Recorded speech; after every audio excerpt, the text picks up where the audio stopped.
500 jours. Depuis vendredi 13 mai, cela fait 500 jours que Stéphane Taponnier et Hervé Guéquière, les journalistes de France Télévisions, sont retenus en otage en Afghanistan. Depuis novembre 2010, plus aucune preuve de vie.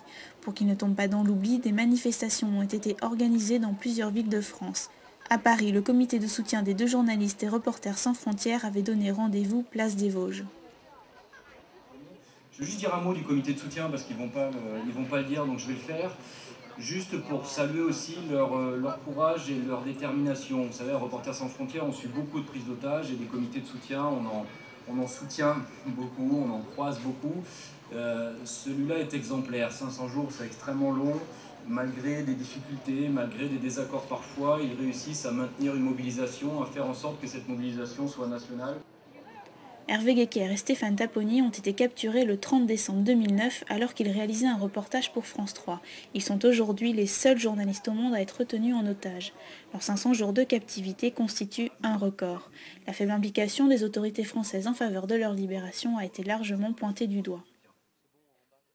De plus en plus, on se rend compte que voilà, nous, on a face à nous des autorités, un gouvernement qui j'allais dire chéri, oui, qui est friand de situations, comme le décrivait un petit peu le président de Reporters sans frontières, c'est-à-dire accueillir des infirmières bulgares à la sortie de l'avion. Je me souviens d'avoir participé à plusieurs manifestations en faveur d'Ingrid Betancourt, manifestations qui étaient conduites en tête par Carla Bruni-Sarkozy et en queue par Jean Sarkozy, donc un engagement du chef de l'État jusqu'à ses intimes.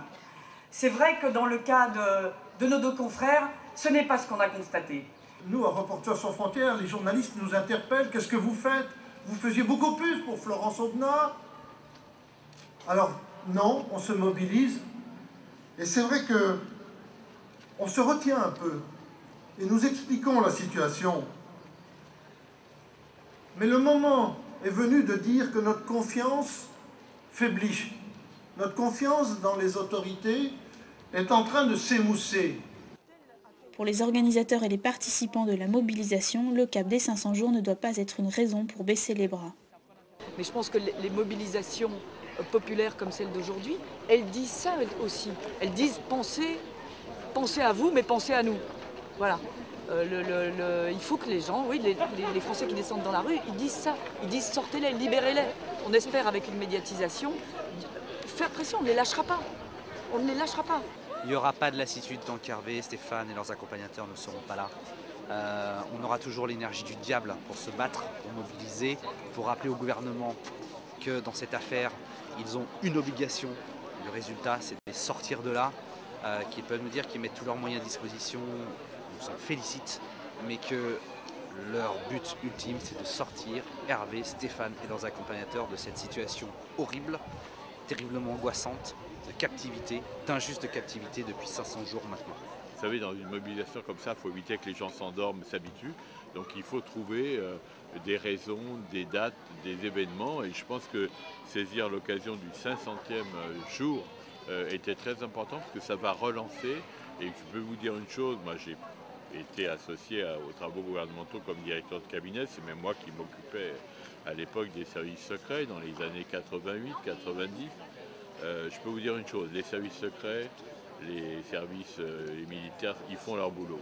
On ne peut pas ne pas leur faire confiance, mais il faut que le gouvernement se sente vraiment concerné. Or, il n'y a qu'une seule chose qui peut faire que les gouvernements se sentent concernés, c'est qu'on fasse le maximum de bruit et qu'on soit le maximum sur le coup.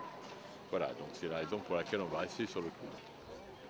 Les médias, eux, restent mobilisés. Depuis des mois, ils rappellent quotidiennement le nombre de jours de captivité de Stéphane Taponnier et Hervé Guéquière. Mais pour leur famille, ce rassemblement n'en constitue pas moins une piqûre de rappel. C'est important parce que ça, voilà, ça montre au monde entier que nous sommes là, que nous soutenons Stéphane. On essaie aussi que ça puisse aussi pousser les choses, les faire avancer un petit peu plus vite. Et nous, on s'est battus depuis le début pour qu'il y ait une mobilisation. Donc tout ce qu'on voit, toutes les villes, tous les conseillers généraux, les conseils régionaux et tout ce qui se fait maintenant autour d'eux, ça nous réconforte parce qu'au début, on ne devait rien faire autour d'eux, ça devait être le silence total et on a perdu 3 mois de temps avec ça. Voilà. Les ravisseurs des 2 journalistes ne se sont jamais réclamés d'Al-Qaïda, mais la mort de Ben Laden a quand même suscité des interrogations. Leur libération devient urgente. Les familles et les soutiens des otages espèrent que les autorités françaises n'attendent pas l'échéance présidentielle pour faire avancer les négociations.